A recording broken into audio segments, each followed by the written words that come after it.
Friends, स्वागत है आपका टीचिंग वर्ल्ड 288 में। आज हम नए सीरीज़ को लेकर आपसे जुड़े हैं। इस सीरीज़ में आज मैं पढ़ाऊंगी राष्ट्रपति की ज़मानत राशि, प्रेसिडेंट बेल अमाउंट।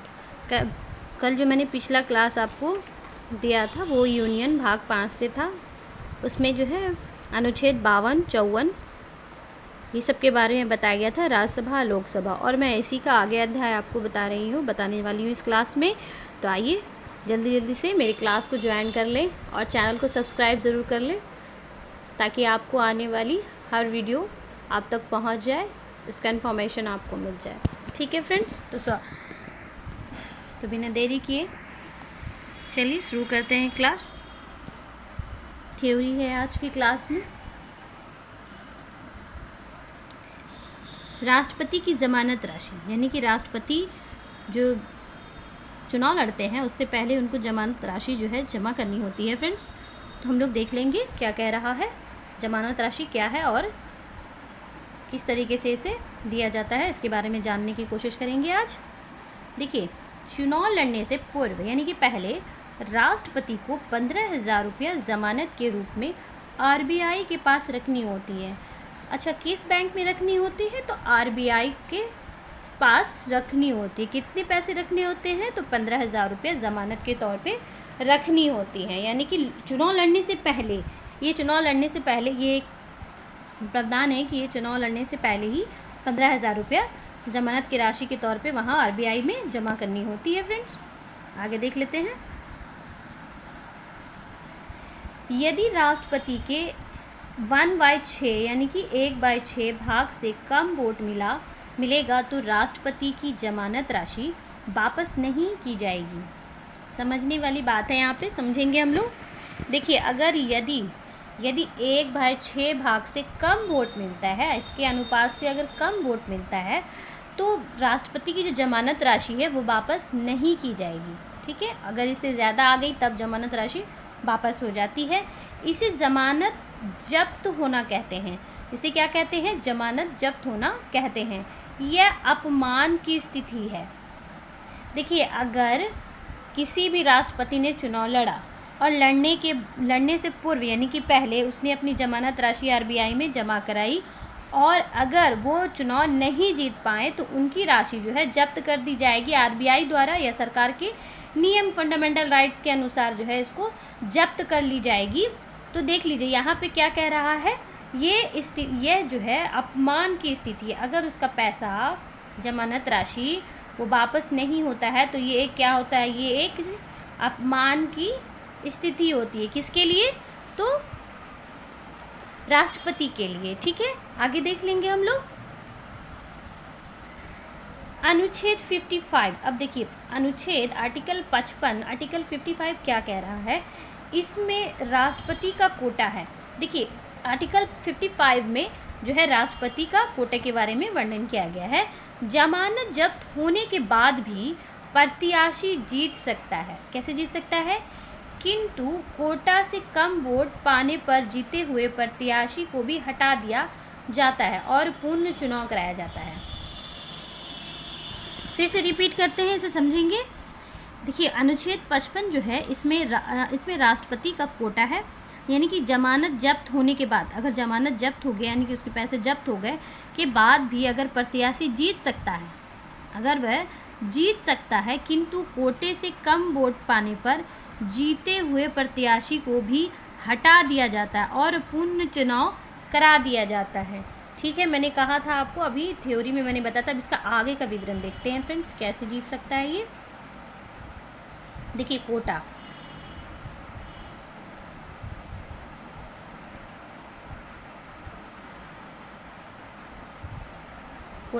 कुल वोट, कुल प्रत्याशी प्लस 1 यानी कि अगर कुल वोट 1 है और कुल प्रत्याशी 1 है तो 2 हो जाएगा। तो यहाँ देखिए, एग्जाम्पल के लिए कुल वोट 60 पड़ गया है और जमानत 1/6 × 6 = 10 वोट। ठीक है, इसे मल्टीप्लाई करके जो है निकाल लिया जाता है। उसके बाद ही अगर वो उसके अनुपात से ज़्यादा है या उसके अनुपात से कम है तो उसको जीत या हार का सामना करना पड़ता है। ठीक है, किसी? तो राष्ट्रपति को। अब देख लेंगे अनुच्छेद 56 में क्या कहा गया है। अनुच्छेद 56 में क्या कहा गया है इसमें राष्ट्रपति के कार्यकाल के बारे में बताया गया है। देखिए यहाँ पर से क्वेश्चन बन सकते हैं, राष्ट्रपति के कार्यकाल के बारे में किस अनुच्छेद में बताया गया है या किस अनुच्छेद में वर्णन है। राष्ट्रपति के कार्यकाल के बारे में किस अनुच्छेद में वर्णन किया गया है, ये क्वेश्चन मैं आपको बता रही हूँ, इस टाइप का क्वेश्चन बन सकता है। राष्ट्रपति का कार्यकाल जो है 5 वर्ष का होता है, ये सभी जानते हैं। राष्ट्रपति का पद जो है 5 वर्ष से पहले ही खाली हो जाती है, तो नया राष्ट्रपति 5 वर्ष के लिए आता है, ना कि बचे हुए कार्यकाल के लिए। ठीक है, बचे हुए कार्यकाल के लिए नहीं, वो जो पहले से पद ग्रहण किए हुए हैं उन्हें वापस से नहीं किया जाता है, यानी कि नए इसके लिए चुनाव कराया जाता है राष्ट्रपति के लिए। तो अनुच्छेद 56 में जो है राष्ट्रपति के कार्यकाल के बारे में बताया गया है। ठीक है फ्रेंड्स, अब आगे देख लेते हैं, नोट देख लेते हैं। अब आगे देख लेते हैं हम लोग, देखिए नोट, अमेरिका के राष्ट्रपति का चुनाव। अब हम लोग अमेरिका के बारे में जानते हैं। अमेरिका के राष्ट्रपति का जो चुनाव है ये 4 वर्षों के लिए होता है। देखिए भारत का 5 वर्षों के लिए होता है और अमेरिका का 4 वर्षों के लिए होता है, याद रखेंगे। यहाँ का संविधान सबसे छोटा है, कहाँ का, तो अमेरिका का। यहाँ का संविधान सबसे छोटा है। ठीक है, अब अनुच्छेद 57 देख लेते हैं। एक ही राष्ट्रपति दोबारा निर्वाचित हो सकता है, ये कहाँ की नियम है, तो ये जो नियम है ये अमेरिका की है, यानी कि देखिए एक ही राष्ट्रपति दोबारा निर्वाचित हो सकता है। ठीक है, अब तक डॉक्टर राजेंद्र प्रसाद ही दोबारा निर्वाचित हुए हैं। अब तक जो है राजेंद्र प्रसाद ही दोबारा निर्वाचित हुए हैं, ये 57 आर्टिकल में बताया गया है। ठीक है, यानी कि यहाँ पे सॉरी फ्रेंड्स, यहाँ में देखिए भारत के बारे में बताया जा रहा था। ठीक है, एक ही राष्ट्रपति दोबारा निर्वाचित हो सकते, कहाँ, तो भारत में। ठीक है, अब तक जो है डॉक्टर राजेंद्र प्रसाद ही दोबारा निर्वाचित हुए हैं, उसके बाद अभी तक कोई दोबारा निर्वाचित नहीं हुआ है। ठीक है, 58 देख लेते हैं आर्टिकल। 58 आर्टिकल क्या कह रहा है, 58 देखिए, योग्यता अर्हताएँ, योग्यता अर्हताएँ। ठीक है, पहला है भारत का नागरिक होना चाहिए, यानी कि राष्ट्रपति के चुनाव के लिए क्या क्या जो है ये दिया हुआ है, प्रावधान दिया हुआ है कि क्या क्या उसके अंदर होनी चाहिए, मतलब क्वालिफिकेशन या कुछ भी, तो वह भारत का नागरिक हो सबसे पहले। दूसरा हो जाएगा 35 वर्ष की आयु होनी चाहिए।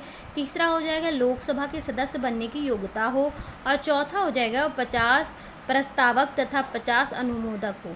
ठीक है, 50 प्रस्तावक तथा 50 अनुमोदक हो। यह आर्टिकल 58 में अर्हताएँ, योग्यता और अर्हताएँ के बारे में बताया गया है, जो रहना चाहिए किसके पास, तो राष्ट्रपति के पास ये होना चाहिए, तब वो जो है चुनाव लड़ सकते हैं राष्ट्रपति का। ठीक है, कोई भी प्रत्याशी के पास ये सब होना चाहिए योग्यताएं, तब वे लड़ सकते हैं। ठीक है, अब आगे देख लेते हैं हम लोग 59 क्या कह रहा है। 59 अनुच्छेद 59 क्या कह रहा है, दशाएं और शर्त। देखिए दशाएं और शर्त भी है इसमें। ये क्या शर्त है, ये मैं सब आपको राष्ट्रपति के चुनाव के बारे में बता रही हूँ। ठीक है, देखिए पहला हो जाएगा पागल या दिवालिया ना हो। ठीक है, किसी भी लाभ के पद पर ना हो, किसी भी लाभ के पद पर नहीं होना चाहिए। राष्ट्रपति संसद या विधानमंडल में किसी का भी सदस्य ना हो। देखिए संसद या विधानमंडल में किसी का भी सदस्य ना हो, तब वे जो है ये शर्त है, तब यानी कि अगर कोई है भी तो वो पहले पद अपना त्याग करेंगे, उसके बाद जो है राष्ट्रपति के लिए चुनाव लड़ने की इच्छा रखते होंगे, तो वह अपना राष्ट्रपति का पेपर भरेंगे कि मुझे ये लड़ना है। ठीक है, चुनाव लड़ना है। आगे देख लेते हैं, यदि कोई सदस्य राष्ट्रपति निर्वाचित हो गया तो उसे शपथ लेने से पूर्व अपने सदन की सदस्यता त्यागनी पड़ती। देखिए मैंने आपको भी ऊपर बताया ना कि वो जो है उसे छोड़नी पड़ती है। तो यदि कोई राष्ट्रपति निर्वाचित हो गया हो तो उसे शपथ लेने से पूर्व अपने सदन की सदस्यता त्यागनी पड़ती है। ठीक है, अब नोट्स देख लेते हैं। नोट देख लेते हैं यहाँ क्या कह रहा है, सरकारी नौकरी लाभ का पद कहलाता है। सांसद, विधायक, मंत्री, राज्यपाल लाभ का पद नहीं है। देखिए इसमें लाभ का पद नहीं, ये जनता के सेवक हैं। क्या है, ये जनता के सेवक हैं। ठीक है, अब नेक्स्ट देख लेते हैं, अनुच्छेद 60 क्या कह रहा है। अनुच्छेद 60 क्या कह रहा है, राष्ट्रपति की शपथ दिलाने का कार्य जो है कौन करता है, सर्वोच्च न्यायालय यानी कि सुप्रीम कोर्ट के मुख्य न्यायाधीश करते हैं। बहुत इंपॉर्टेंट है यहाँ पर, ये लाइन बहुत इंपॉर्टेंट है। देखिए हम लोग जो है ये जानते ही नहीं हैं, कुछ लोग नहीं जानते हैं, लेकिन ये यहाँ पे नोट कर ले कि राष्ट्रपति को जो है शपथ कौन दिलाता है, तो राष्ट्रपति को शपथ जो है वो सुप्रीम कोर्ट के जो है मुख्य न्यायाधीश दिलाते हैं। ठीक है, मुख्य न्यायाधीश करते हैं। इनके अनुपस्थिति में सुप्रीम कोर्ट के शेष 33 न्यायाधीशों में वरिष्ठ न्यायाधीश शपथ दिलाएंगे। जो सबसे बड़े हैं, जो सबसे ऊंचे पद पर है, 33 न्यायाधीशों में से वरिष्ठ सबसे जो बेहतरीन है न्यायाधीश शपथ दिलाएंगे। किसे? तो राष्ट्रपति को दिलाएंगे। ये किस आर्टिकल में दिया हुआ है? राष्ट्रपति के शपथ का विवरण किस इसमें दिया हुआ है फ्रेंड्स? तो अनुच्छेद 60 में दिया हुआ है। आइए आगे देख लेते हैं। आर्टिकल 61 देख लेते हैं, महाभियोग। ये बहुत अच्छी टॉपिक है। महाभियोग को बड़े अच्छे से सुनेंगे, ध्यानपूर्वक सुनेंगे फ्रेंड। महाभियोग, राष्ट्रपति को उसके पद से हटाना महाभियोग कहलाता है। क्या कहलाता है? राष्ट्रपति को उसके पद से हटाना महाभियोग कहलाता है। महाभियोग शब्द केवल राष्ट्रपति के लिए प्रयोग होगा। किसके लिए प्रयोग होगा? केवल तो राष्ट्रपति के लिए ही प्रयोग होगा। हालांकि महाभियोग जैसी प्रक्रिया बहुत से अधिकारियों पर लगाया जाता है, किंतु उसे संसद की कार्यवाही या महाभियोग जैसी प्रक्रिया शब्द का प्रयोग करते हैं। ठीक है, अब आगे देख लेते हैं। महाभियोग की प्रक्रिया यूएसए के संविधान से लिया गया है। कहाँ से लिया गया है? देखिए, ये भी क्वेश्चन बन जाएगा यहाँ पे। ये महाभियोग की जो प्रक्रिया है ये किसके संविधान से लिया गया है? तो यूएसए के संविधान से लिया गया है। देखिए मैं अंडरलाइन कर देती हूँ, किसके संविधान से लिया गया है? तो यूएसए के संविधान से लिया गया है। महाभियोग में विधानमंडल का कोई भी सदस्य भाग नहीं लेता है। महाभियोग में विधानमंडल का कोई भी सदस्य भाग नहीं लेता है। अब महाभियोग में संसद के दोनों सदन के निर्वाचित तथा मनोनीत सदस्य भाग लेते हैं। देखिए, यहाँ पे दोनों लेते हैं। महाभियोग में संसद के दोनों सदन के निर्वाचित तथा मनोनीत सदस्य, जो भी मनोनीत किए गए होते हैं, तो वो भाग लेते हैं। ठीक है, महाभियोग के अंदर। अब आगे देख लेते हैं।